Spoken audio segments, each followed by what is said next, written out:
Guests on Keel heard via the Jack Spring Electric Keel Newsmaker hotline. The latest of those, stellar all attorney and political analyst, Royal Alexander. Welcome back, my friend. Thanks for taking time for it. Sure. Great to be with you, Robert.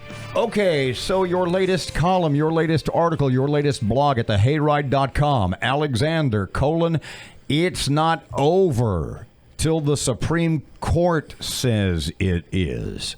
Right now, in the ever-expanding list of Trump challenges in various states, what do we really know at this point?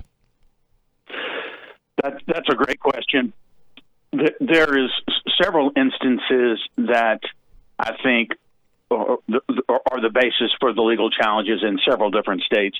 Probably most importantly, Pennsylvania, Wisconsin, Michigan, and those three are probably the biggest ones. The reason these challenges are going on is for several reasons. One, observers. Most state laws require election observers to be allowed to be within a few feet of the counting of ballots. And you need to be within a few feet in order to be able to tell whether or not the ballot was signed correctly, when it was dated, whether it was sealed in the envelope correctly, all of those things. And if you're more than a few feet away, you just can't see it. But that's where observers have been kept away in several of these states. So that's the basis for one of the challenges. Another basis for the challenge is, for example, the counting was stopped, as we remember, late on November the 3rd, the evening of it, which is strange. And then the next morning, somehow a large number of ballots showed up, and we find out later they all seem to have voted for just one candidate, Joe Biden, and that's the only candidate that they voted on, which is suspicious to many people.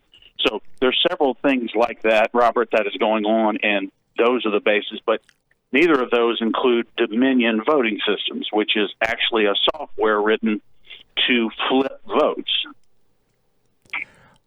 In your experience as an attorney, and you can speak to this, I guess, is this story being underreported? Of course, it will be by the left-leaning media. But as far as some of the our other information sources, is the paucity of information we're receiving about this because it's overly complex, or because it's happening behind closed doors in courts? What exactly is the reason for that?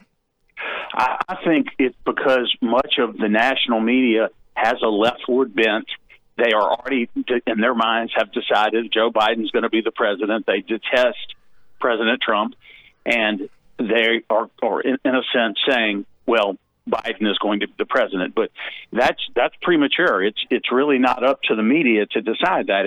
It's really up to our Constitution to decide it, and it's effectively not a certified election until the new Congress is sworn in on January the 3rd, and the ballots are technically open and certified on January the 6th. So we're still 50 days or so from that. Royal, we're talking to Royal Alexander, local constitutional attorney. At what point do you give up and say, okay, Joe Biden is president-elect, I get it, I'm on board now? Well, we perhaps never had an election like this one. I mean, to think that in maybe as many as 30 American states, Aaron, there is a computer software that's used that was created to change votes in real time. I mean, that's in our lifetimes. I mean, I'm not saying there isn't always some kind of shenanigans, and there's never a perfect election. But to answer the question of when to give up on it, it's really going to be the Supreme Court saying either we're not hearing anything, or in other words, they could say this is a political controversy and we're just not hearing it. That's not what they did in 2000. They heard the case on equal protection grounds. They could do that, or they could say this: it's now so muddled, we can no longer tell from a kind of a formulaic standpoint, from a legal standpoint, what ballots are good and which ballots are not. So we're simply going to declare that, say, Michigan, Pennsylvania, Wisconsin, your ballots are simply not going to count. So what then, Royal? So what then? So let me jump ahead of Aaron here for a second, and you can answer. So conceivably, if that were to happen, if the Supreme Court looks at Michigan, Wisconsin, Pennsylvania, etc., and says, you guys have so fouled this up that no legitimate recount can be made, can the Supreme Court at that point order that the president be decided in the House of Representatives?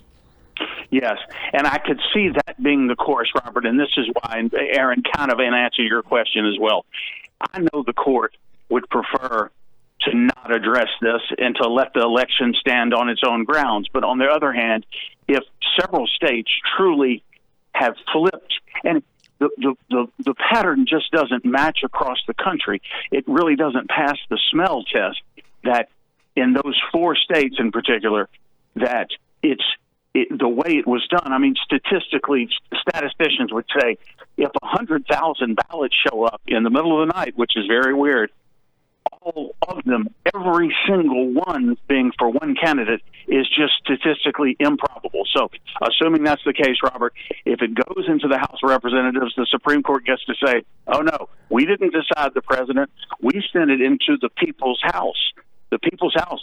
I mean, our Constitution sets it up that not the U.S. Senate. The U.S. Senate would pick the vice president, but the U.S. House of Representatives would pick the president. And it's not based on just the majority Democrat that we have now, guys. It would be based on every state having one vote, and at least up until this past election, now it would be the new Congress doing it. I want to make that clear, not the current one. And Republicans did better across the country than many people expected.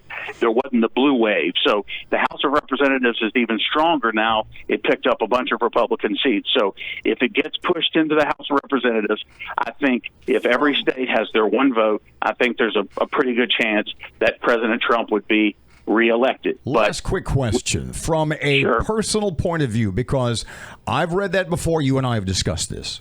When I think about the unfairness that has been wrought to this point, and let's say theoretically that the Supreme Court does look at the Midwestern states and goes, what a mess this is. Let's say that the Supreme Court said, we have no idea. We can't do a legit recount. It goes to the House. All of a sudden, the media is going to go insane. And yes, I actually fear for what happens to America at that point in our streets. Doesn't that idea, as fair and as righteous an idea as it may be, doesn't that make you kind of cringe a little bit for because of what may happen?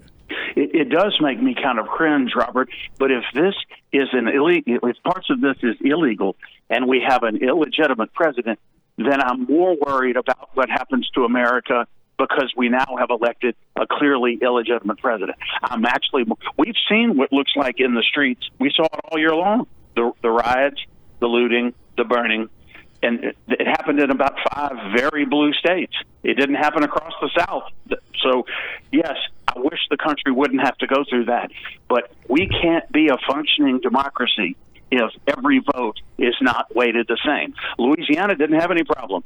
My vote here in Shreveport ought to count just as much as someone's vote in Pennsylvania, not 3 times of those ballots that came in the middle of the night, perhaps. So what I'm saying is, yes, Robert, the country would go crazy, but it's going to go crazy anyway. I mean, that's why the Supreme Court, to me, I don't know how we're a functioning democracy if an election, we try to set up fair elections in other countries, and you're saying we can't have one in our own country. That's insane.